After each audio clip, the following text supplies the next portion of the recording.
요한복음 6장 28절로 33절 봉독합니다. 그들이 묻되 우리가 어떻게 하여야 하나님의 일을 하오리이까? 예수께서 대답하여 이르시되 하나님께서 보내신 이를 믿는 것이 하나님의 일이니라 하시니 그들이 묻되 그러면 우리가 보고 당신을 믿도록 행하시는 표적이 무엇이니까? 하시는 일이 무엇이니까? 기록된 바 하늘에서 그들에게 떡을 주어 먹게 하셨던 것 같이 우리 조상들은 광야에서 만나를 먹었나이다.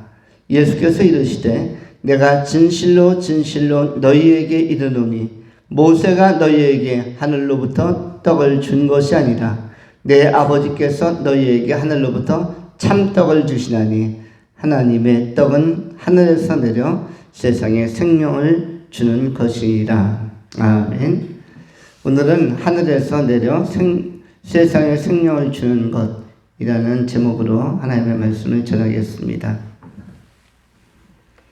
두 가지로 나누어 전분합니다. 첫 번째, 누구에게 생명을 주는가? 누구에게 생명을 주는가? 두 번째, 누가 생명을 주는가?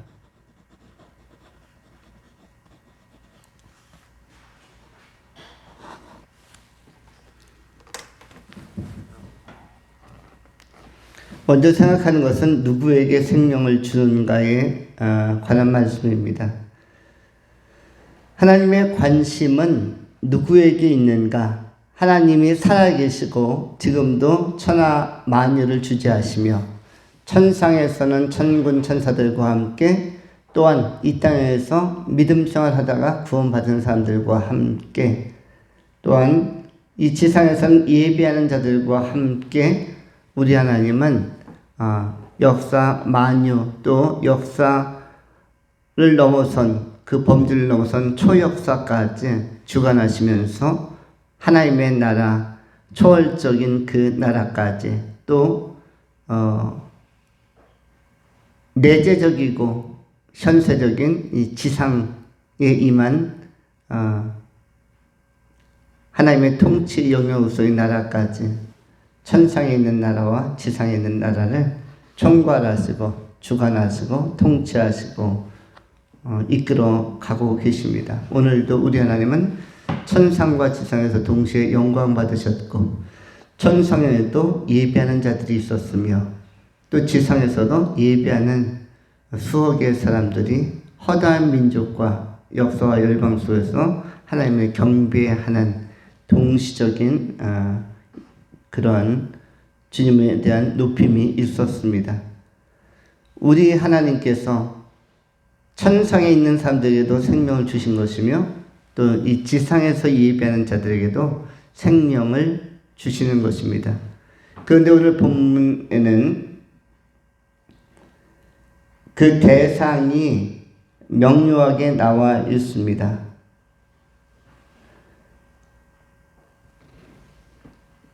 많은 사람들은 하나님의 일에 관해서 질문을 합니다. 그런데 예수님께서 대답해 주시는 것은 이 생명의 양식이 어떠한 대상을 위해서 필요한 것인지에 대해서 선언을 해주고 있습니다. 32절에 예수께서 이르시되 내가 진실로 진실로 너희에게 이르노니 모세가 너희에게 하늘로부터 떡을 준 것이 아니라 네 아버지께서 너희에게 하늘로부터 참떡을 주시나니 하나님의 떡은 하늘에서 내려 세상에 생명을 주는 것이니라. 32절 말씀에 너희라는 단어가 3번 반복되고 있습니다. 예수께서 이르시되 내가 진실로 진실로 참으로 참으로 매우 중요해서 강조하는 반복이라고 하였죠. 진실로 너희에게 이르노니 너희에게가 3번 반복되고 있습니다. 너희는 두 가지 의미가 있는 것이죠. 첫 번째는 하나님의 선택의 범주에 있는 자들, 선택의 범주, 달리 표현하면 복음을 들을 기회를 가진 자들이 너희인 것이죠. 아직은 헌신되거나 아직은 복음을 깨달았다는 것이 아니라 하나님께서 복음의 기회를 제공한 자, 그리고 그 기회 앞에 선 자가 너희에게 해당하는 것입니다. 마태복음에 기록되어진 표현에 의하면 청함을 받은 자에 해당하는 사람들이 너희라고 할 수가 있습니다. 청함을 받은 자는 많으나 택함을 받은 자는 적다라고 말씀할 때 그때 청함이라는 것이 너희라는 단어로 치환되고 대치될 수 있는 것입니다. 너희는 예수님 앞에 복음의 기회를 가진 자이고, 그리고 오늘 이 시대도 마찬가지로 복음 들을 기회를 가진 자가 너희에 포함이 되는 것입니다. 예수님께서 오병이어의 역사를 일으키시고, 그리고 그 주변에 있는 무리들에게 지금 하나님의 나라와 생명 양식에 대하여 영생을 얻는 길에 대하여 선포하고 있는데, 이것을 듣고 있는 자, 이 선포 앞에 선 자, 복음의 결정적 기회 앞에서 결단을 준비하는 자들이 다 너희인 것이죠. 이 너희라는 것은 더 구체적으로 이야기하면 나입니다. 나에게 생명을 주는 것. 우리 주님께서 이 땅에 오신 것, 우리 주님께서 희망하시는 것, 우리 주님께서 가지고 계신 실행하고자 하는 결단 또 계획은 나에게 생명을 주는 것입니다. 그 나는 너희라는 단어로 오늘 표현되었고, 너희에게 주어진 이 복음의 기회, 복음의 내용을 내가 수용하면 바로 내가 그 수혜자가 되는 것이고, 내가 당첨자가 되는 것이고, 내가 택함 받는 자가 되는 것입니다. 너희에게 선포된 복음을 흘려서 들으면 청함 받은 자로 끝나는 것이죠.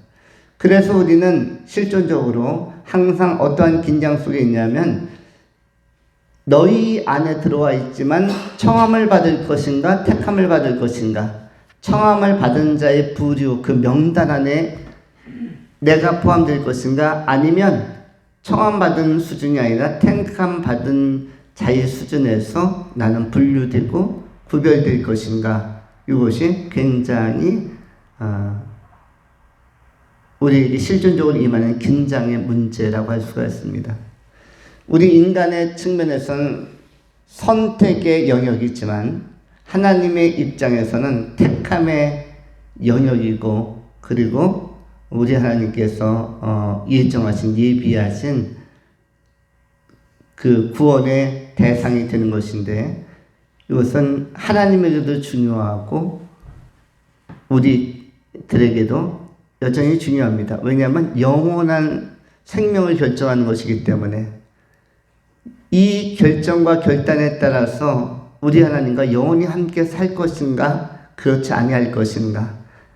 청함까지 받고 끝난다면 이것은 굉장히 안타까운 일이지만, 청함을 받고 끝나는 사람들도 부지기수요 절대 다수라고 할 수가 있습니다.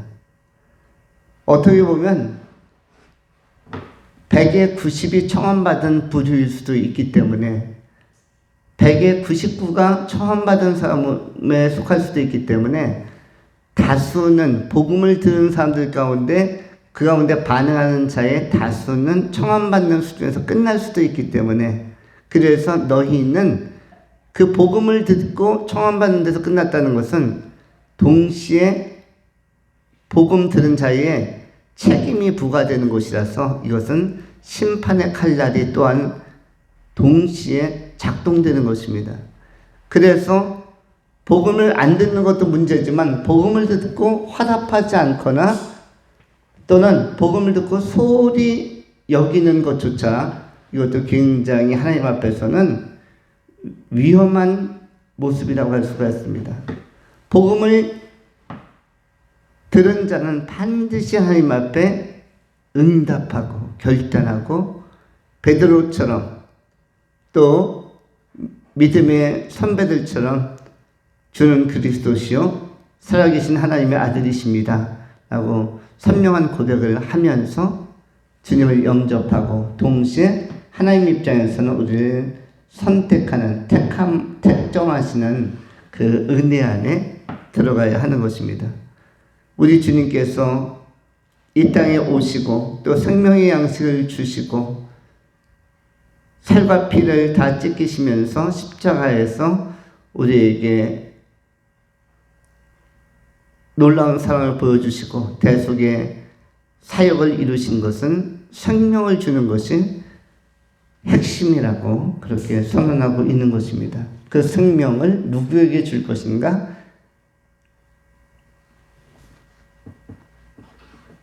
복음을 듣고 화답하고 결단하는 사람들. 그러면 결단을 했는가 안 했는가는 어떻게 하면 알 수가 있죠?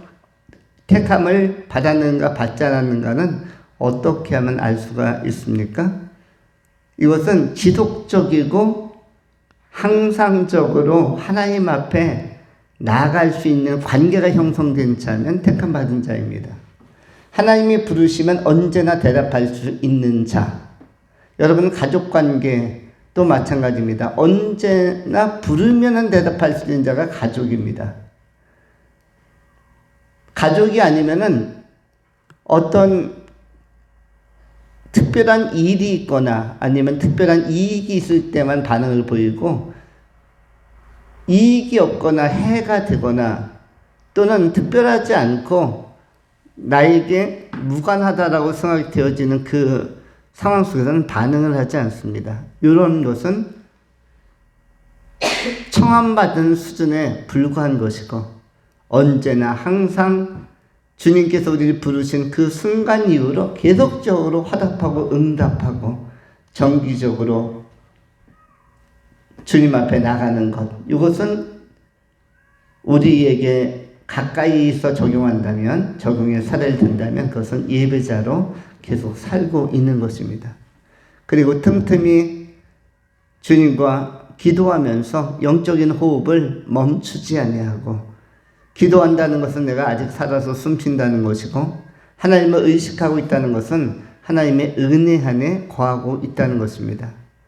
우리는 하나님의 의식 안에 머무를 필요가 있고 또 하나님의 주권 안에 머무를 필요가 있습니다. 하나님은 그 이름이 감찰하신 하나님이라서 졸지도 주무시지도 아니하시고 우리를 살피시고 보호하고 인도하고 계신 것입니다. 이 말은 우리가 인간이어서 하나님을 때로 잊을지라도 하나님은 우리를 결코 잊지 아니하는 것입니다. 이와 같이 우리와 하나님 사이에서 언제나 지속적으로 그리고 항상적으로 그것은 인생의 노년 마지막 순간까지 이 관계가 계속 진행될 수 있다면 노년의 날에도 하나님을 부를 수 있고 하나님을 의식할 수 있고 감사할 수 있다면 이런 사람들이 택함 받은 자라고 할 수 있는 것입니다. 나무로 비유하면은 풀이 있고 나무가 있습니다. 풀들은 화려하게 봄날에 잎이 나오고 꽃이 피고 그러다가 가을이 되고 또 찬비 내리고 나면은 풀들은 시들게 되어집니다. 그런데 나무 같은 경우는 그 추운 겨울에도 영하 15도, 20도까지 내려가도 다 죽어 있는 것 같은데 봄이 되면은 다시 4월 정도 되면 이파리가 올라오게 되어집니다. 제가 작년 여름 정도에 자녀와 함께 토요일마다 한 두세 번에 걸쳐서 수영장을 간 일이 있었습니다. 장흥 송주 쪽에 좀 쉴 겸 힐링할 겸 드라이브 겸 해서 가다가 실개천이 있어서 어디가 좋을까? 어디에 가서 아이들과 시간을 보내면 나중에 그 즐거움을 배가시킬 수 있을까 해서 사전 답사하다가 맑은 개울이 있어서 북한산 뒷사면에서 흐를 맑은 개울이 송추 장흥 쪽으로 흘러서 직접 내려가 봤습니다. 그 물이 어느 정도 맑은지 물고기도 있는지 보려고 갔는데 물고기나 이런 물의 흐름도 좋았지만 옆에 보니까 그 버드나무 비슷한 게 조그만 가지로 올라와 있는 나무들을 발견했습니다. 그때 제가 생각한 것은 이 물에서 물가에 심은, 시냇가에 심은 나무들, 시편 1편에 나오는 복이 있는 자가 시냇가에 심은 나무와 같이 시절조차 과실을 맺으며 라고 되어져 있는데, 시냇가에 심긴 나무가 얼마나 생명력이 있는가 궁금해서 그 작은 한 50cm 되는 나무 한 줄기를 뽑았어요. 그리고 나서 그걸 갖다가 교회 마당에 있는 화분에다 옮겨 심었습니다. 10월 정도 지나가서 이파리가 떨어지고 11월부터 찬바람 불고 12월부터는 엄청 추워져서 지난 2022년, 2023년으로 접어드는 겨울은 굉장히 추웠습니다. 다시 회상해봐도 영하 15도에서 20도까지 막 떨어지는 강추위였고, 흙이고 뭐 여러 가지들이 다 얼어붙는, 나무도 얼어붙는, 웬만하면은 다 얼어붙어서 죽어버리는 그런 추위가 지난 구정 전에도 왔었고 엄청나게 오랫동안 지속되었습니다. 제가 이 시냇가에서 캐온 나무를 보니까 죽어 있는 것 같았어요. 이파리도 없고, 그리고 물도 준 일이 없고. 그런데 지금 5월 현재 밖에 나가보면 이 시냇가에서 가져온 나무가 굉장히 이파리가 싱싱하게 쭉 뻗어 있습니다. 그리고 성경에도 뽕나무라는 나무가 누가복음 19장에 삭개오 사례부터 나오는데, 이 뽕나무들이 그렇습니다. 뽕나무 중에서 작은 나무들도 있습니다. 지금 나무 가운데서 가장 활발하게 이 새봄에 활기를 키는 나무 중에 하나가 이 뽕나무이죠. 그런데 이게 흙에 심겼으면은 지온 때문에 생명을 유지할 수 있다고 하지만 화분에 심긴 뽕나무는 얼어 죽을 가능성이 상당히 높습니다. 대부분의 나무가 실내에서도 얼어 죽기도 합니다. 예를 들어서 이파리를 보는 이 화분에 심긴 여러 가지 그 좋은 나무들이 많습니다. 뭐 해피트리도 있고. 그런데 이런 나무들이 겨울철에 실내에서도 얼어 죽는 경우가 많습니다. 그런데 그 정원이나 뜰락에 가보면 이 뽕나무들이 제대로 이파리가 나와서 아주 싱싱하게 푸르름을 자랑하고 있습니다. 화분 안에서 죽어 있는 것 같은 나무이지만 영하 20도를 견뎌내고 이 새봄에 너무 싱싱하게 잘 자라나고 있습니다. 생명력이라는 것은 이렇게 항상 어느 때나 유지되고 어느 때나 그 안에는 생명을 표현할 수 있는, 생명을 발현할 수 있고, 그리고 마치 자연을 찬양하는 듯이 이파리가 활짝 피어나는 것처럼, 그리고 하얀 수국이 그 추위 속에서 그걸 견뎌내고 지금 예쁘게 피어 있습니다. 아마 문을 열고 보시면은 그 수국의 그 모습이 너무너무 우아하고 단아하고 좋습니다. 영하 20도가 춥다고 했지만, 그러나 이 나무들은 죽은 것 같았으나 항상적으로 생명력이 고양되어 있었고, 추울수록 뿌리 쪽으로 더 활발하게 활동을 했기 때문에 지면 위에서는 죽어 보이는 듯 고요했지만, 자신을 낮추었지만, 그러나 뿌리 밑에서, 이 지면 밑에서는 굉장하게 역동적인 활동, 생명력 있는 활동을 한 것을 알 수가 있습니다. 우리가 하나님을 믿는 믿음도 마찬가지입니다. 우리가 예수 그리스도로 말미암아 영생을 얻고 택함을 받은 사람들은 결코 그 신앙이 변질되지도 아니하고 오히려 더 순전해지고 온전해지고 그리고 정화되어지는, 세상에 추위가 오거나 고난이 오거나 이럴 때 오히려 더 정결해지고 그리고 여과되어지는, 불순물들이 여과되어지는 그러한 과정을 겪으면서 제자리를 찾습니다. 태풍이 몰아칠 때, 인생 태풍도 있죠. 태풍이 몰아치고 지나가고 나면 바닷물은 더 깨끗해진다고 합니다.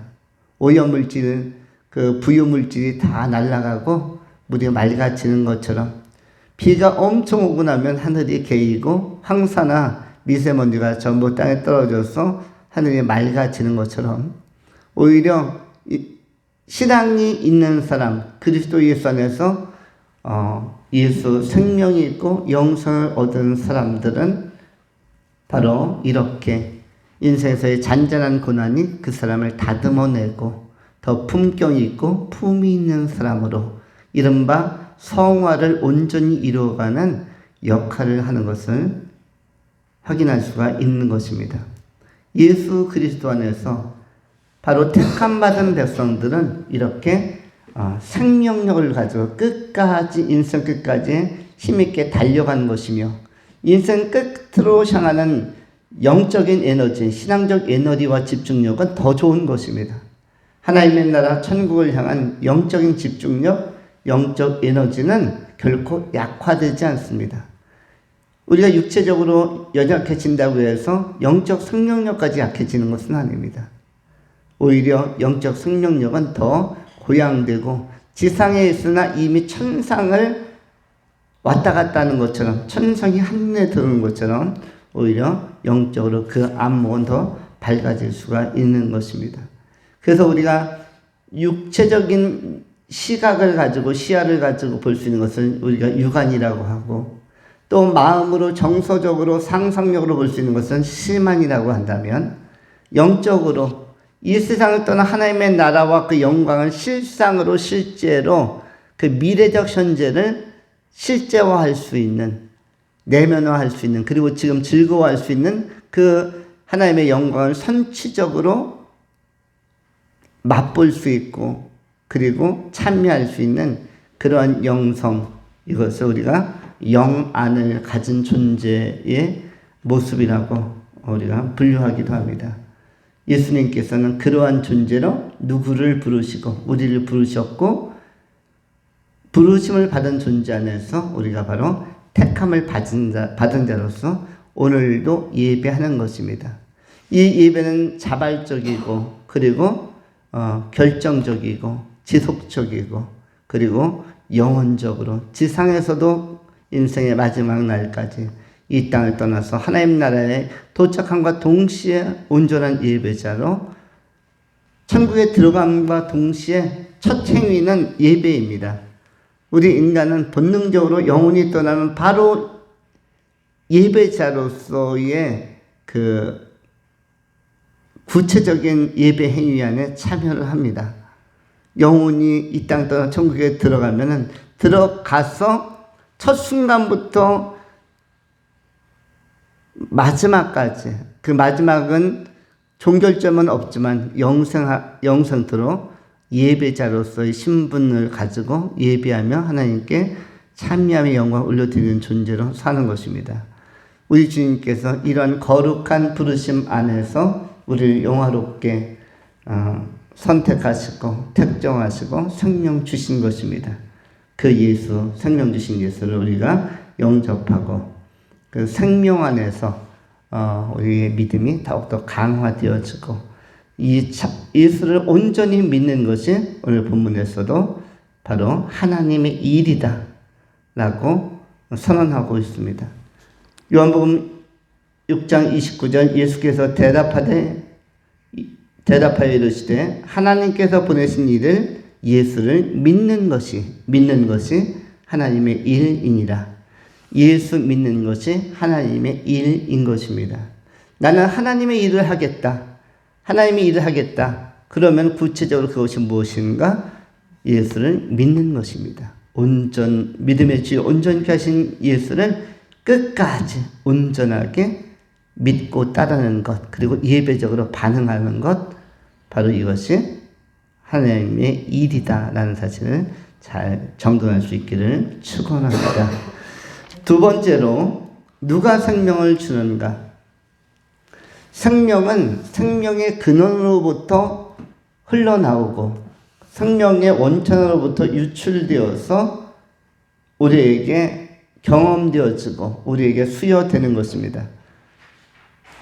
예수님은 자신에 대하여 예수 자체가 생명이라고 말씀하셨습니다.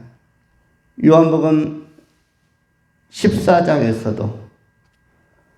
6절에서도 나는 길이요 진리요 생명이니라고 말씀하셨습니다. 또한 요한복음 11장에서도 나는 부활이요 생명이니라고 선언하셨습니다. 요한복음 14장이나 11장이나 공통점이 뭐냐면 나는 생명이다라고 선언하셨습니다. 누가 생명인가? 예수가 생명입니다. 우리는 이렇게 생각해 볼 수가 있습니다. 하나님은 믿는데 예수 안 믿는 사람, 그리고 착하고 의롭게 살아가는 사람은 천국에 가는가? 천국에 가지 못하는가? 하나님은 믿는데 성경도 열심히 읽고 그리고 선한 일에 많이 참여하고 많은 어려운 사람들을 돕고 누가 봐도 존경받는 그 시대의 의인들이 있다면 그 사람은 구원을 받는가 받지 못하는가? 하나님을 믿는데 예수를 믿지 않는다. 바로 대표적인 사람들이 누구냐면 유대인들이 이런 부류에 속할 것입니다. 하나님을 믿죠. 구약 성경, 경전 열심히 읽고 열심히 믿는 존재입니다. 누구보다도 열심히 뛰어나서 누구보다 경건해서 구별된 자라는 이름인 바리새인이라는 이름으로 불리워진 사람들, 너무나 경건해서 성경의 이름과 같이 그들은 기도 행위든 11조 행위든 여러 가지 율법을 지키는 것이든 그 열정이 대단하고 열심도 특별해서 이 하나님 앞에 어떻게 보면 굉장히 충성된 일꾼과 같으나 그러나 로마서 12장에서는 어떻게 또 선언합니까? 로마서의 증언에 의하면 유대인들의 열심이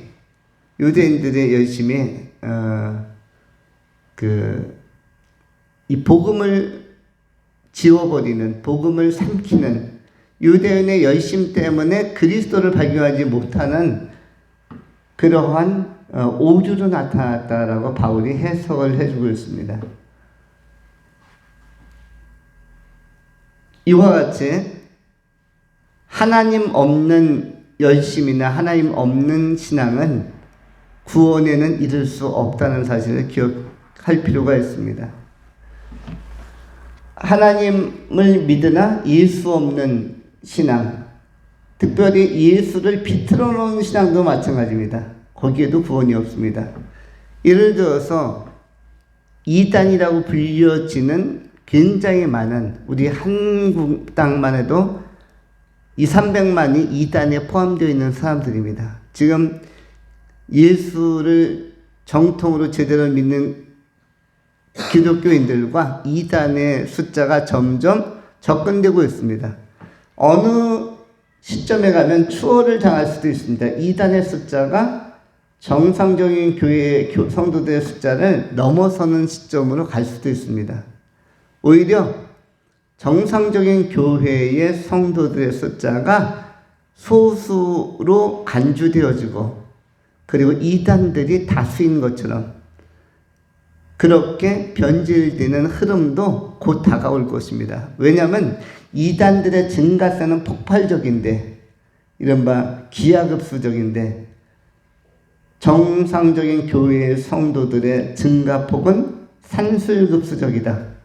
기하급수적인 것과 산술급수적인 것은 큰 차이가 나죠. 한쪽은 곱하기로 배가 성장하는데 한쪽은 산술급수 더하기로, 그것도 10년에 한 명 성장, 5년에 한 명 성장. 그러나 또 빠지는 사람들이 있죠. 여러 가지 이유로 또 세상을 떠나는 분들도 있고 마이너스가 또 떠납니다. 빠지는 사람도 나옵니다.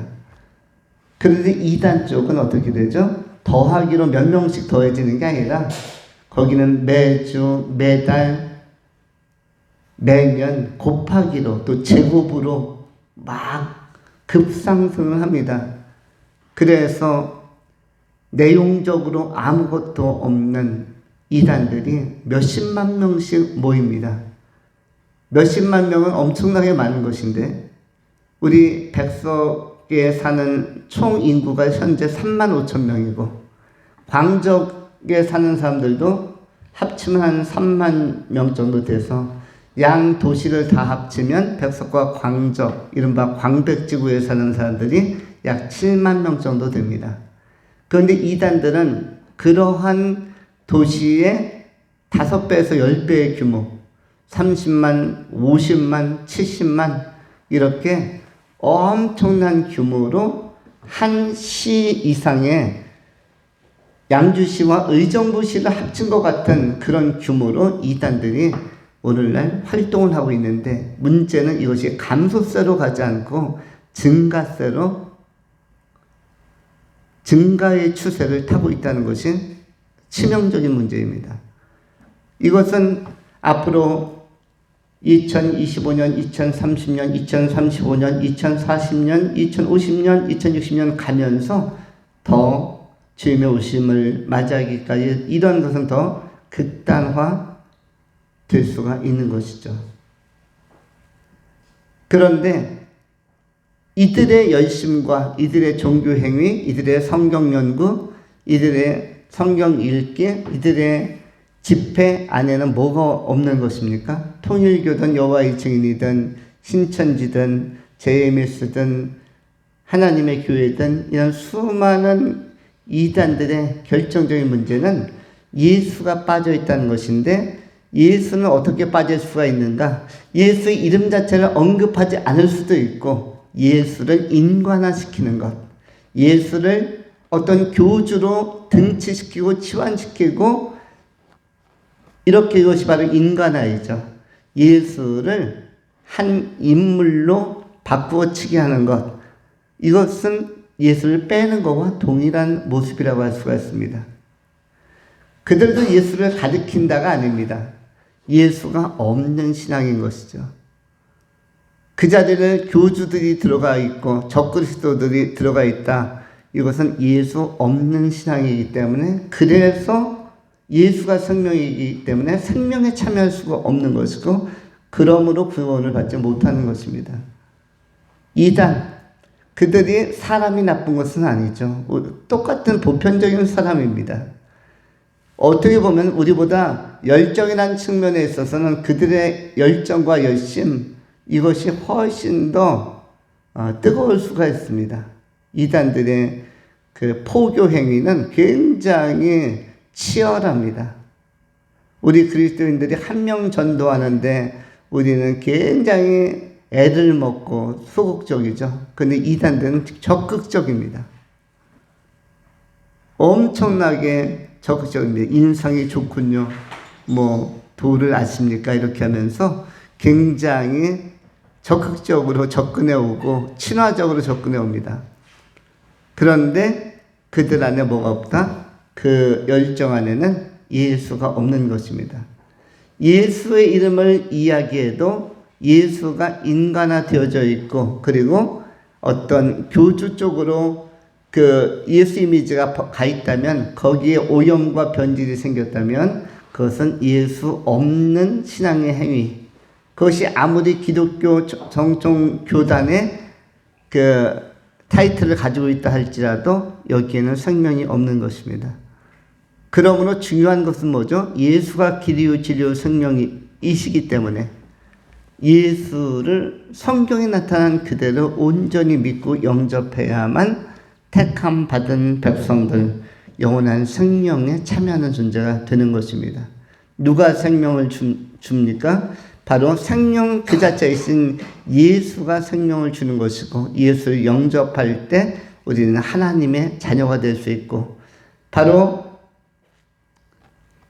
33절에 나오는 것처럼 하나님의 떡은 하늘에서 내려 세상에 생명을 주는 것이니라. 하나님의 떡은 바로 예수 그리스도의 살과 피를 의미하는 것이고 예수 그리스도 자신을 의미하는 것이죠.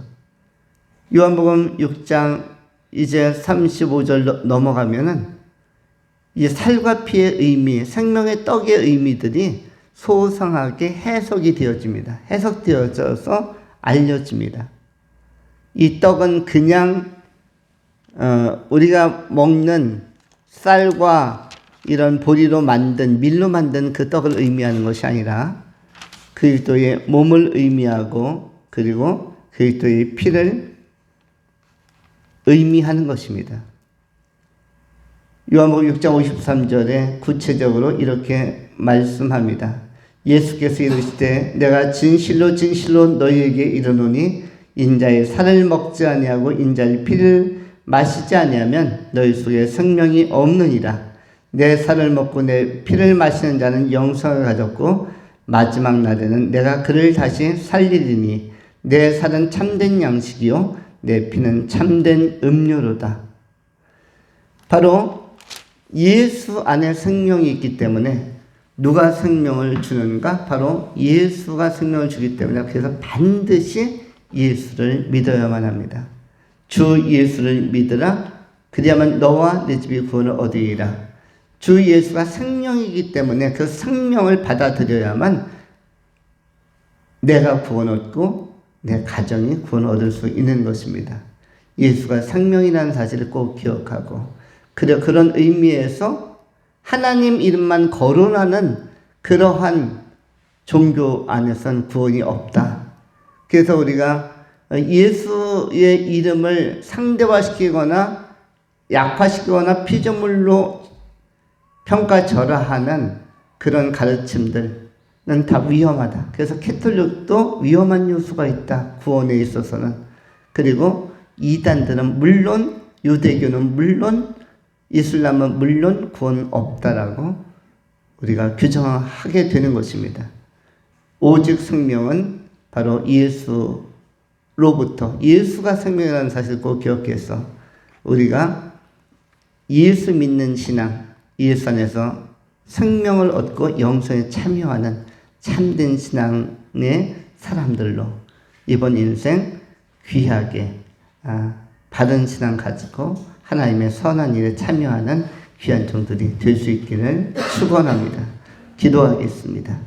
거룩하신 하나님, 오늘 누구에게 생명을 주는가의 문제와 나에게 생명을 주신 그분이 누구인가에 대하여 또 누가 구원을 받으며 어떤 사람이 택함을 받은 사람인가를 상고하였습니다. 진리 안에서 자유하고 진리 안에서 참된 구원, 영생에 참여하는 복 있는 종들이 다 되게 하여 주시옵소서.